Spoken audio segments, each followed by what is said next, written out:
জেলেদের জন্য বিতরণ করা গরু ছিনিয়ে নেয় বিএনপি নেতা। এমন একটি অভিযোগ উঠেছে বরিশালের বাবুগঞ্জ উপজেলার বিএনপি নেতাকর্মীর বিরুদ্ধে।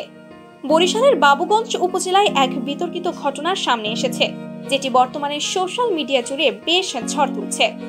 কারণ সম্প্রতি সেখানে স্থানীয় বিএনপির নেতাকর্মীদের বিরুদ্ধে অভিযোগ উঠেছে জেলেদের জন্য বিতরণ করা 8টি গরু ছিনিয়ে নেওয়ার। উপজেলা কমপ্লেক্সের সামনে থেকে গরুগুলো ছিনিয়ে নেওয়া হয়। স্থানীয়রা জানান, উপজেলা মৎস্য কর্মকর্তার উদ্যোগে 80টি গরু বিতরণ কার্যক্রম শুরু হয়েছিল। এই গরুগুলো 80 জন জেলের মধ্যে বিতরণ করার কথা ছিল। তবে বিতরণের কিছু অংশ শেষ হওয়ার পর আচমকাই কিছু ব্যক্তি এসে সেখানে হট্টগোল শুরু করেন। তাদের মধ্যে ছিলেন বিএনপির নেতা এবং নেতাকর্মীরা। এক পর্যায়ে তারা উপজেলা মৎস্য কর্মকর্তা নাজমুস সাকিবকে অকথ্য ভাষায় গালিগালাজ করে এবং বিতরণ করা 8টি গরু ছিনিয়ে নিয়ে চলে যান। ঘটনাটি পরে একটি ভিডিওর মাধ্যমে সোশ্যাল মিডিয়ায় ভাইরাল হয়ে যায়। এ বিষয়ে বিএনপির নেতাদের সঙ্গে কথা বললে তারা গরু ছিনিয়ে নেওয়ার অভিযোগ অস্বীকার করেন। তবে তারা জানান যে মৎস্য কর্মকর্তা গরু বিতরণের বিষয়টি তাদের অবগত না করেই শুরু করেছিলেন।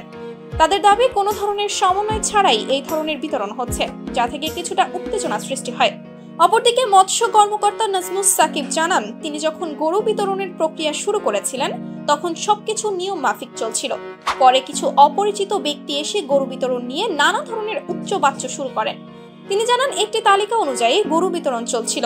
তবে বিতরণের পর কিছু ব্যক্তি এসে উক্ত তালিকা না মেনে গরু ছিনিয়ে নেয়। এই ঘটনায় উপজেলা নির্বাহী কর্মকর্তা জানান, সরকারি কর্মকর্তাদের সঙ্গে অসৎ আচরণ করলে আইন অনুযায়ী ব্যবস্থা নেওয়া হবে। তিনি আশা করেন, সৎ এবং নিষ্ঠার সঙ্গে দায়িত্ব পালনের মাধ্যমে এই ধরনের সমস্যা এড়ানো যাবে। এই ঘটনাটি শুধু বরিশালেই নয়, বরং সারা দেশের জন্য একটি সতর্ক বার্তা হয়ে দাঁড়িয়েছে। গরু বিতরণ বা অন্য কোনো সরকারি সহায়তা যদি সঠিকভাবে বা সুষ্ঠু প্রক্রিয়ায় না হয়, তাহলে এমন অস্বাভাবিক পরিস্থিতির সৃষ্টি হতে পারে।